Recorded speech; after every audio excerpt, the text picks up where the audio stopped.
These dogs can and will go out and bite somebody. But on the other hand, they're controlled enough where you can approach the dog, and they're social animals. For handlers, the reason we come to the trials is it's networking with other agencies. It's coming out here, sharing with the public that, hey, this is a good police tool. We'll make sure we have trained, experienced judges. Judges for agility?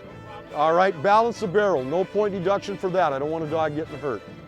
We're watching all the teams go through. We're evaluating them. And the dog's control, the ability to want to work, the dog's drive, and we're also judging the handler. We want to see if they're acting as a team, not as an individual. The canine team consists of the dog and the handler, and they need to be cohesive when they work. The dog's got to jump over walls, through tunnels, and various other obstacles during his course of duty as a patrol dog. An officer won't have the opportunity to maybe touch his dog all the time. He has to control his dog without having a leash on him or hands-on. Sit! License. Hit a bad guy, the dog had 90 seconds to locate the bad guy, and it simulates a search that they would actually do on patrol.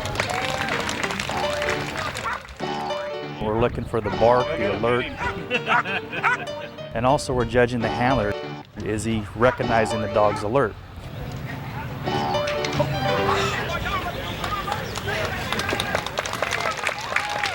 The most exciting part of the day when they get to see the dogs bite.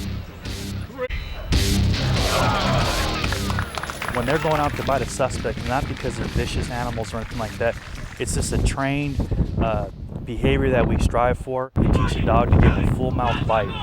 That's a safer, more humane way if you apprehend somebody, as opposed to a dog that's munching all over somebody. The reason people do muzzle work is it brings the fight drive out of a dog. The actual agitator who gets to put his hands on them. Hey, you in the car? Come out, show your hand. A bad guy sitting in a vehicle. It's unsafe to approach, so they use a canine and apprehends the suspect by biting him. We demonstrated control, which we call a verbal out. Out here. See. You might notice that the handler's voice tends to get louder. In training, if you just use a real monotone voice, when you encounter a real situation, the first time that you raise your voice, the dog may think it's getting corrected inadvertently. We call it a redirect. You approach two guys. Please come out, I'll throw my dog. One of the guys gives up. We don't want to bite him, but we do want to bite the guy who continued to run and not following your instruction. Feel a lot more comfortable with equipment. I trust my equipment. This is a Eurojo suit. It's made out of French linen. It's a very durable material. It helps prevent the dog bites. Object is to not get bit every day. So I've been using police dogs 9 years. You have a patrol dog which handles building searches and protecting the officer, article searches, say if a suspect drops something, tracking that individual, runs up in the hills. You have the cross-trained dogs that are multitasked. Not only can he do the patrol portion of it, but he also can do the narcotics portion of it, which is locating all the things from methamphetamine, cocaine, marijuana, and heroin. Miniature dogs, they're used more for airports, for sniffing out vegetable fruits and contraband.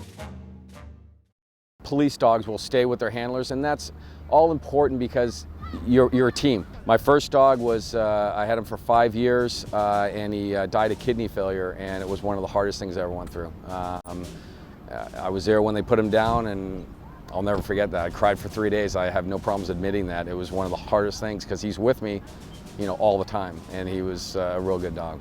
She's currently in training and working the streets, looking for lost people, criminal cases, evidence, and she's going to be in training for human remains. She has a nose that's 3 million times greater than yours and mine, and they excel at what we call cold trails. I've had hounds follow a scent trail 2 months old and turn evidence. She worked this takeover bank robbery, and she left the bank, went through a shopping center behind a 7-Eleven, hit a wooden fence where they jumped, went into the bushes and came out with this packet of money. And we're just laughing. The most important thing is for the public to realize that these dogs want to work for us because they enjoy it.